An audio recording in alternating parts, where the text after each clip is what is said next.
स्वाभिमान सेवा संघर नियारा ढंग पालन कर होली। अनुगुल जिला स्वाभिमान सेवा संघ तरफ आश्रम में पवित्र होली पर्व पालन करार अग्रणी स्वेच्छासेवी संगठन स्वाभिमान सेवा संघ पक्षर पवित्र रंगर पर्व होली को एक नियारा ढंग पालन कराई।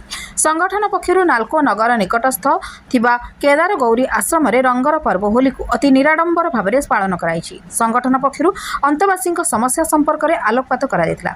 रासायनिक रंग को होली रे व्यवहार करने द्वारा परिवेश प्रदूषण होगा सहित चर्म आखि कान तथा अन्य संवेदनशील अंग उपर एही रंगर कुप्रभाव पड़े बोली पिलांक मध्य सचेतनता सृष्टि करा प्राकृतिक रंग अबीर आश्रम परिसर में रंगर पर्व होली पर्व पालित होता एवं मिष्टान्न और पणा बंटन करा। कार्यक्रम में समस्त सक्रिय थिबा सदस्य जोगदे कार्यक्रम को सुचारू रूपे तुलाई। संगठन सह संयोजक चैतन्य साहू, सुधाकर साहू, मनोज बेहरा, सिलुचरण साहू, प्रताप बेहरा, चुमकी महाकुड़ और अन्य माने सहयोग करते। एपरी कार्यक्रम आगो को एमती जारी रहे बोली आमको सूचना दैछन्ति।